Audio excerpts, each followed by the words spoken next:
Hello friends, good morning. આજે રવિવાર છે અને રવિવારે શનિવારની આખી રાત વરસાદ પડ્યો છે, તો બધે ચારે બાજુ ભીનું ભીનું જ છે. અમે સવારે મોર્નિંગ વોક કરીને આવ્યા છીએ અને આજે રવિવાર છે એટલે વધારાનું એક્સ્ટ્રા થોડું ઘણું કામ કરવું છે. ઉપર સાફ સફાઈ કરવી છે. ચારે બાજુ કપડાં સુકાય છે અને ભીનું ભીનું છે. ચલો આજે ઉપર સાફ કરવા મારી સાથે આવશો? ચલો આપણે સાકીને નવડાવી દીધો છે એટલે લોકી નહીં ધોઈને સૂઈ ગયો છે અને કેપ્ટન પણ નહીં ધોઈને રમવા જતો રહ્યો છે. કેપ્ટન ક્યાં ગયો છે? ચલો આપણે એને શોધીએ. કેપ્ટન ક્યાં ગયો? કેપ્ટન કેપુ, એ કેપુ, જો કેપુ અમારો અહીંયા રમી રહ્યો છે. જો કેપુ કેવો રમી રહ્યો છે. મેં ટામેટા કાપીને મૂકી દીધા છે. એને ભૂખ લાગશે એટલે એને ખાઈ લેશે. અને અહીંયા લોકી સૂઈ ગયો છે એટલે એની માટે મેં પંખો પણ ચાલુ રાખ્યો છે. અને હવે હું ઉપર સાફ સફાઈ કરવા માટે જાઉં છું. તો એની માટે મેં બધા જ દરવાજા બંધ રાખ્યા છે, કારણ કે બહારના જંગલી બિલાડાઓથી આ બંનેનું રક્ષણ કરવાનું છે. એ આપણી ફરજ છે, બરાબર. હવે હું ઉપર સાફ સફાઈ કરવા જાઉં છું. ચાલો તમે પણ મારી સાથે. તો આ મારા ઘરના ઉપરથી વ્યૂ છે. હું સેકન્ડ ફ્લોર પર આવી ગઈ છું અને મેં આવી રીતે જો બર્ડ નેટ નખાવી દીધી છે. કબૂતરોનો બહુ જ ત્રાસ આવતો હતો. કબૂતરો અહીંયા કઠેડા ઉપર બેસીને એટલી બધી પોટી કરી જતા હતા ને કે મારે કશું સૂકવવું હોય તો હું સૂકવી નથી શકતી. એટલે મેં અહીંયા બર્ડ નેટ નાખી દીધી છે. અને આ મારા ઘરનો વ્યૂ છે. જુઓ, મારો ઘરનો ચોક આગળ એટલો મોટો છે ને કે અહીંયા જુઓ સરસ ગાયો બાયો બધું જ બેસે છે. અને આખા ગામમાંથી થાકીને આવે એટલે અમારા ચોકમાં અહીંયા આરામ ફરમાવે છે. જો નાનો નાનો લીમડો પણ છે મારા ચોકમાં. અહીંયા ગાડીઓનું પાર્કિંગ પણ બહુ સરસ છે. તો આ નીચે મારું ચોક છે. આ નીચે પડ્યા એ સાધનો મારા છે 3 એ 3. સેકન્ડ ફ્લોર છે. અહીંયા 2 તિજોરીઓ છે. આ મારો પહેલો રૂમ છે. આપણે અહીંયાથી ઉપર આવ્યા, આ સીડીમાંથી ઉપર આવ્યા. જો આ મારો ઉપર ચડીએ એટલે પહેલાં આ રૂમ આવે છે, પછી આ બીજો રૂમ આવે છે જ્યાં અમે બધા સાથે સૂઈ જઈએ છીએ. મીલુભાઈ અત્યારે કામ કરી રહ્યા છે. એમના લેપટોપ ઉપર કોઈ પ્રોજેક્ટ બનાવી રહ્યા છે. હવે આપણે આ બધી સાફ સફાઈ કરીશું. એવરી સન્ડે હું બધી આખા રૂમની અને ઘરની ક્લિનિંગ કરી દઉં છું.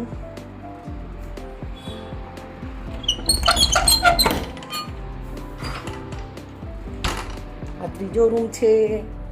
પહેલાં હું અહીંયા ઉપર રહેતી હતી, હવે નીચે રહીએ છીએ. જો અહીંયા ઉપરનો પણ અહીંયા પાછળનો વ્યૂ છે આ રહ્યો. અહીંયા પણ મેં બર્ડ નેટ નખાવી દીધી છે. બંને બાજુથી કબૂતરો બહુ જ અંદર આવતા હતા.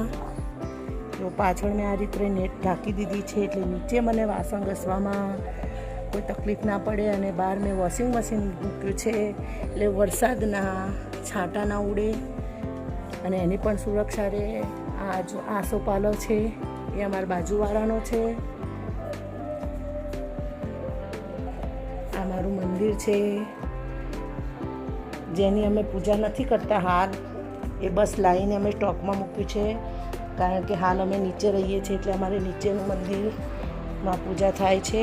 તો હવે આપણે આ બધું કામનું ગોદડા થોડી વાર બહાર નાખી દઈશું. સેસે તડકો આવી ગયો છે, બરાબર. અને આપણે સાફ સફાઈ તમને ઉપર લઈ જાઉં ત્રીજા માળે. મારું ત્રીજો માળ બતાવું તમને. ચલો મારી સાથે. પછી આપણે સાફ સફાઈ શરૂ કરીએ છીએ. ત્રીજા માળની સીડી છે.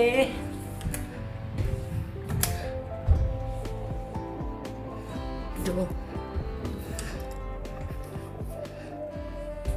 હવે અમે ત્રીજા માળે કોઈ આવતું નથી અત્યારે, એટલે બધું આ રીતે લોક રાખેલું છે, બધું ફીટો ફીટ બંધ. એટલે અહીંયા સફાઈ બહુ જલ્દી નથી થતી. પહેલાં તો બાળકો ઉપર ભણતા હતા એટલે રેગ્યુલર સફાઈ થતી હતી. જો આ પલંગ છે ને એની ઉપર આ ગોદડા ઢાંકીને મૂકી દીધા છે, બ્લેન્કેટો. અમે એક્સ્ટ્રા 2 તગારા લીધા છે. આ ટેબલ છે બાળકોને ભણવાનું, પણ હવે અહીંયા આવતા નથી.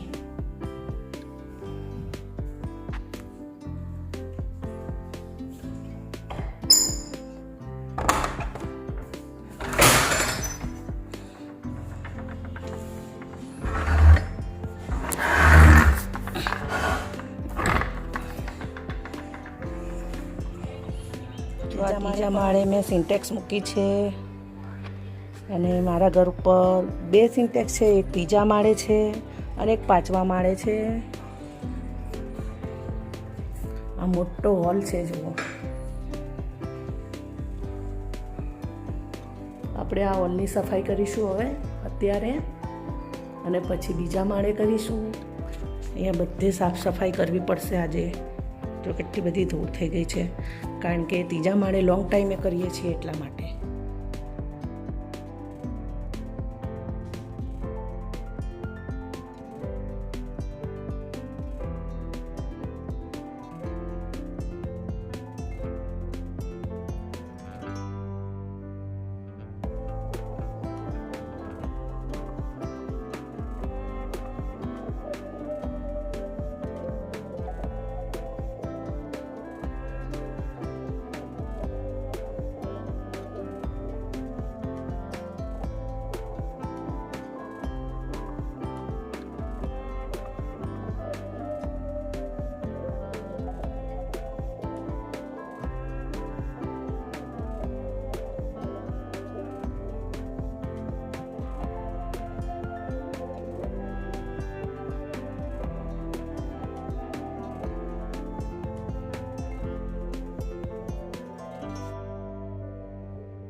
જો આપણું ઘર એકદમ મસ્ત ક્લીન થઈ ગયું છે. જો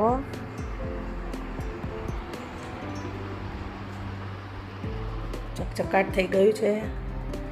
પણ હું ભૂત જેવી થઈ ગઈ. ભૂત જેવા થઈએ ને તો જ આપણું ઘર ચોખ્ખું થાય. સાચી વાત ને? તમે પણ ભૂત જેવા થઈ જતા હશો ઘર ચોખ્ખું કરતાં કરતાં.